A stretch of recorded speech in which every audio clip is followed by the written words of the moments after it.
Hey guys, welcome back to the channel. In today's video, I will be reviewing this 2007 Honda Pilot. I'll tell you the good, I'll tell you the bad. Hey, it's mostly good. There is one major complaint that I do have that I'll tell you at the end of the video.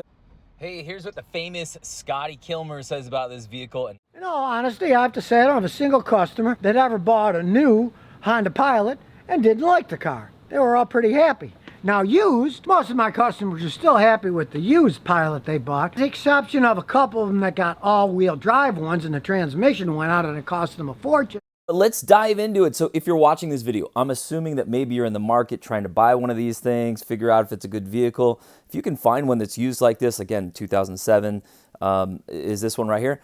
And maybe you're buying it for like son, daughter, something like that. They're going to be a first-time driver, or maybe it's for yourself and you're going to look for a good, strong, used vehicle. Hey, I think this is it. This is a great one. So this is a 2007 Honda Pilot. This is the two-wheel drive. This is the kind of medium level of the interiors that they had. We did opt up and get the faux leather, which it's kind of a plasticky leather, right? It's not like nice leather. But if you were in the market, I don't have a major complaint about the leather other than it's not real, and not quite as comfortable. However, if you can find them that are in the cloth seats, I found those to actually be more comfortable, so don't shy away from that. And there are some of the features that it came with, and you can see right there, there's our mileage. So 184,000 miles in that ballpark, and I'll tell you, it did flawless until the very end. I'll tell you what happened to this vehicle recently, but this vehicle has been an absolute dynamite vehicle for us. As far as the engine goes, this is a 6-cylinder. It's the only one that Honda offered. When you buy a Honda, they don't give you a whole tremendous amount of options, but when you buy them, it kind of makes it nice and easy. It's very simple purchasing procedure. And this 6-cylinder engine is very strong. Plenty to pull this thing around. Another thing I really liked about this vehicle is it's pretty easy to work on. So I did my own oil changes, also transmission fluid. You know, when you get a vehicle like this one right here, the transmission fluid, dropping out that fluid and then replacing it and then checking it with a dipstick. Yep, a dipstick. I know, it's unusual in today's cars, but you can check the transmission fluid very similar to how you check like the oil level. And that made it so easy to change the transmission fluid. So that was really nice. And again, two-wheel drive, but we never really had a problem with that at all. I kind of wanted to get the four-wheel drive, but the two-wheel drive worked great for us. Here we are towing a pop-up tent trailer, and that's most of the towing we did was pretty lightweight. The vehicle did pretty well at towing smaller things like that. So here's a front shot of the vehicle, and you can see it's still in fantastic shape. Now, if you're shopping for one of these, or maybe you have one of these and you're kind of seeing how it's going to age, here's my strong recommendation.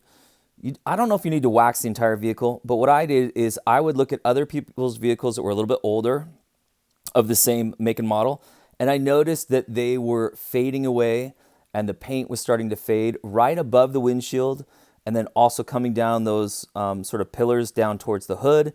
The hood would fade a little bit, and then also the top of the side panels, those front quarter panels or whatever they're called, would fade. So I would wax that just about 2 or 3 times a year, and just those little spots, and then once a year or so I'd wax the entire vehicle, but sorry, I'm too lazy to do it on a regular basis. But by doing that, this 2007 in 2021 had no paint fade whatsoever, which is a little bit unusual. Usually, if you live in a sunny state, you'll see the fade a little bit. So again, medium size SUV. I think they call it like a medium large. We also own a Toyota Sequoia, and the Sequoia is enormous compared to this. Now this worked fine for our family of 5. As our kids were growing and getting bigger, it did start to feel a little bit small, especially when we're throwing the dog in there, something like that. Then it would really, really get small. And again, you can see that area right above the windshield still looking pretty good. I know the sun's kind of hitting it weird right there. But anyway, worked fantastic for that. We would put luggage and all kinds of different paddle boards and go to the lake type stuff up on top of the vehicle. Worked fantastic for that as well. This one has the moonroof, sunroof, and no leaks. That worked perfect. We also opted for the tow package on this, and we got it from the factory, which if you're shopping for a used one and you find that, boy, that is a nice little thing to have there. Came with a transmission cooler and some other goodies under the hood, and then of course the rear end of the tow package here, and that was really helpful for us. So I'm glad we did that. And of course, you can do that aftermarket too. But if you're buying one used and it happens to have that, especially if it's from the factory, hey, that's a pretty big bonus there. As far as towing capacities go, I can't remember the exact weight, but I can tell you that when we towed things that were sort of medium heavy, still under the limits, you could feel it. It was kind of herky-jerky in the vehicle. And otherwise, when we weren't towing, the vehicle felt so strong. It's one of those vehicles that kind of feels like it's a heavy vehicle. And it felt and drove that way in a good way. You didn't feel like you were in a little tin box. One of our friends has another Honda, which is the smaller SUV. Gosh, I can't remember exactly which one it is, but it just felt like you were in a tin can, kind of. And I felt like kind of uncomfortable, like if we were going to get in a crash, it was going to be bad news. The Pilot doesn't feel that way. It feels like a strong, semi-heavy, firm driving vehicle, and I thought it did great with that. You can see the interior here still in fantastic shape all the way through the years. That radio headset worked fantastic, flawlessly. 6-disc changer, which I'm shocked, but still works to this day. It works just fine. Air conditioning, all those kind of things that are kind of the reason you buy a Honda, right? So that those still work when the vehicle is 10, 15 years old. And I have seen some people update that headset right there and get something that has like Bluetooth. This in a 2007 does not have those kind of things.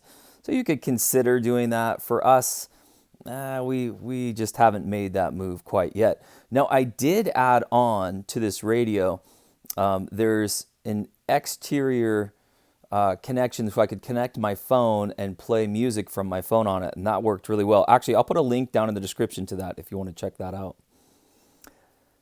And kind of looking at these seats, the seats are, they're medium comfortable. On some of the longer road trips, we felt like the seats were a little bit uncomfortable. Again, that leather is a little bit plasticky feeling. Hey, here's the middle seat. You can see I took the headrests off because normally we'd have car seats back here. Of course, you got to have those headrests on at all times for safety reasons, but we took them off with the child seats. The middle seat is pretty big. We had 2 car seats and a booster seat back here all at one time, and we had the Britex car seats, which are pretty large if you know them. So that was never a problem at all. There's the third row seats. The third row seats is pretty small. So for our 11, 12-year-old kiddo, that worked just fine for him and his friends. But as an adult going back there, it felt pretty cramped. So that the floor is kind of high, so your knees sit high and you're kind of like rolled up in a ball almost back there. But again, having that third row option when you need it was really nice. So here's the driver's seat. This did finally get a little bit of a tear in that seat. And I say finally only because I'm a pretty big guy. I'm pretty rough getting in and out of there with blue jeans and all that kind of stuff. And it did break just a tiny little bit. I was able to mend it and kind of fix it, and it seemed like it was doing pretty good. All right, now my friends, I will show you the flaw. Are you ready? So what you're looking at right now is the vehicle had died and it pulled up this code right here, P0340. And I'm just kind of showing that one like, oh, this is me trying to diagnose it. And here's what the actual problem was. That, and something that Honda, boy, if you ever see this video, please listen. You have an interference engine here. And now we have a timing belt instead of a timing chain. My opinion is that is the perfect storm for an engine. We are just waiting for catastrophic damage. So how can you avoid that? You can see right here, here's the timing belt covers that I took off to check. And of course, yep, that's what it was, the timing belt.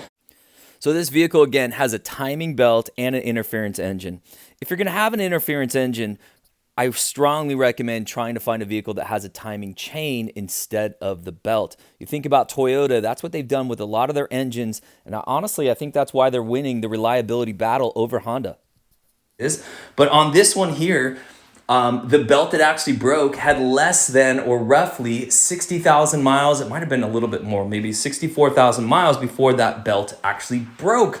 When that belt broke, because it's an interference engine, the valves collided with the pistons, causing catastrophic damage, and basically cost me over $5,000 to fix. I fixed it. It ended up working absolutely perfect. However, my wife and I were looking at each other saying, you know what? I think that is a sign to sell the vehicle. I still think this is probably going to be on the road for another 10 years. It's probably going to do fantastic as long as the new owner changes that timing belt, takes care of the transmission fluid and those kinds of things. So here's my overall rating on this vehicle. If you were going to buy one of these, check the transmission fluid. See if you can get some service records. Did they change that fluid or not? Secondly, when is the last time that timing belt was changed? And where did they change it? Do we feel like it was really changed? Did they use a quality belt? I did not know this at the time, but the factory belts are much higher quality than it looks like the belt that I had put in. I went to a reputable shop. They put in a belt they recommended, but at the same time, when all was said and done, the mechanic who actually fixed it said, hey, this belt wasn't as high of a quality. That's why it went out at a little bit lower mileage than we expected. But again, the long and short is, it was a fantastic vehicle for my family. Family of 5 or smaller, I think it's a home run grand slam. But again, interference engine, and it has a timing belt. So be very smart with that. Also the transmission fluid, make sure that that has been serviced with a drain and fill on those regular maintenance, And if that's the case and the oil looks clean and, of course get it checked out by a mechanic, but those are the kinds of things I would be looking for. Hey friends, I hope you enjoyed this review and I have a tear in my eyes. I've said goodbye to this vehicle. However, I've added on a Toyota Tundra to take its place. So if this video helped you out, hey, give it a thumbs up, give it a like, and we'll see you on the next video. Bye for now.